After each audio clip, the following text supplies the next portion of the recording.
Continuação da leitura do livro The New Map. A leitura está em inglês e agora é o capítulo 21. Chapter 21. The Role of History. The collision over the South China Sea is a complex matter.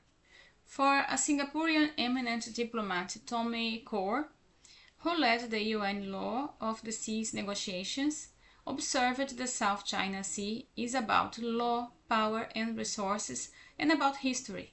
Indeed, it is a confrontation vexed by history. A symbol of China's historic claims is Admiral Zheng He, otherwise known as three-jeweled eunuch. He was the paramount admiral among several eunuchs who commanded China's huge fleets in the 15th century.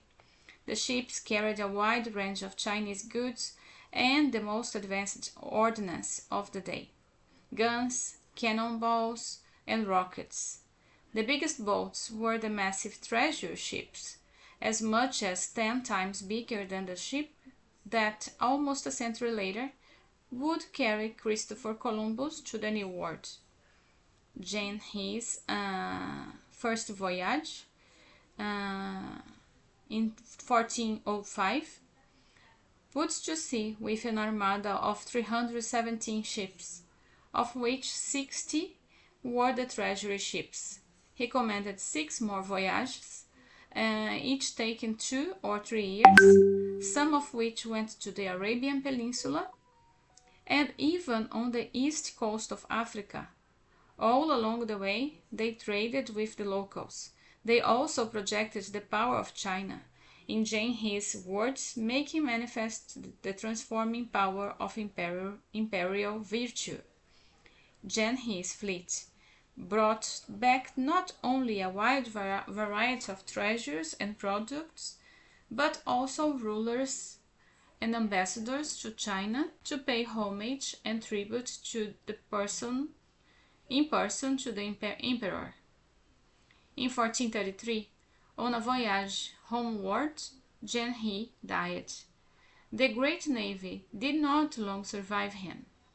The Confucian bureaucrats, the eunuchs' great rivals, argued that the fleets were wasting money needed to resist the encroaching Mongols.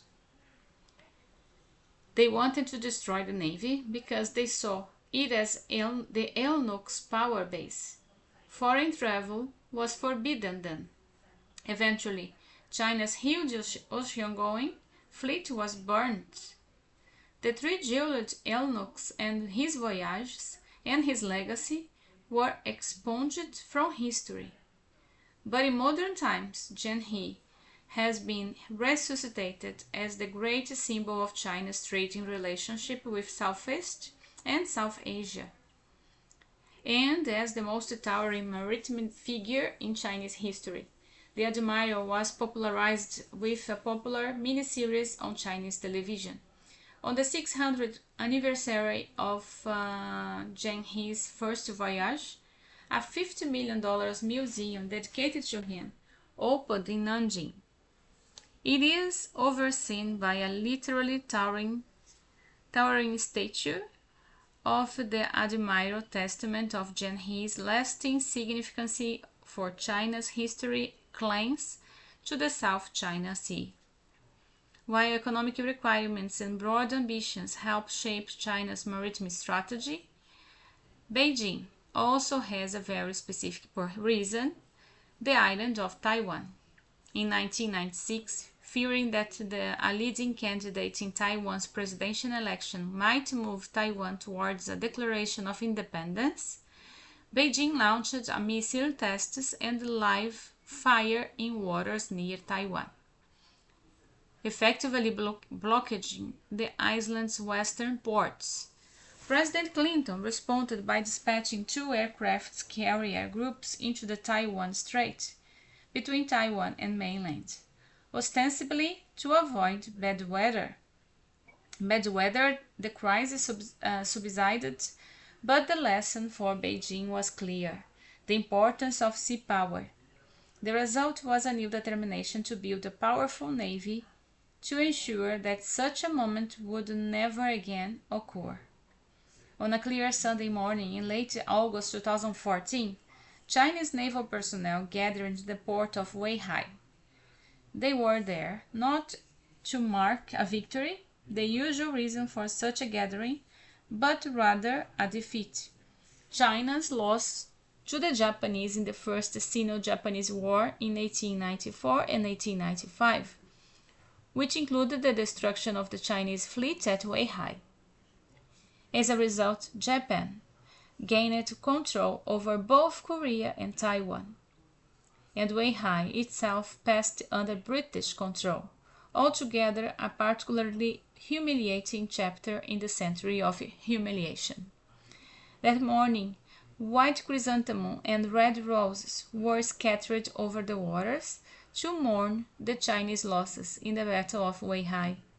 The most prominent speaker was Admiral Wu Shengli, at the time the commander of the People's Liberation Army Navy.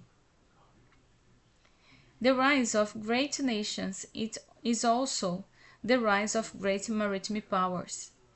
Wu said, "History reminds us that a country will not prosper without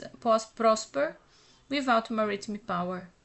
The century of humiliation," he said, "was the result of insufficient naval strength, which the defeat a century before has demonstrated." Having the ceremony in the old battle waters is a way to remember the tragic part of history. He said, but today, the sea is no obstacle. The history of the nation humiliation is gone, never to return. In looking for analogies for what might be unleashed by the US, China naval competition, one is drawn back to that 20th century example of Thucydides' trap, the pre-World War I Anglo-German naval race, and the vast tragic consequences that flowed from it. For the naval race was a defining geostrategic competition in the years before the First World War. It obsessively preoccupied both London and Berlin. It fueled suspicions about intentions and programs that fed upon themselves, convincing people that war was increasingly inevitable. So Warren, in this analogy, that in his book on China's Henry Kissinger, ends with an epilogue title, "Does History Repeat Itself?" entirely devoted to this question. Yet he does conclude, with some uneasiness, that historical analogies are by nature inexact. And that was chapter 21.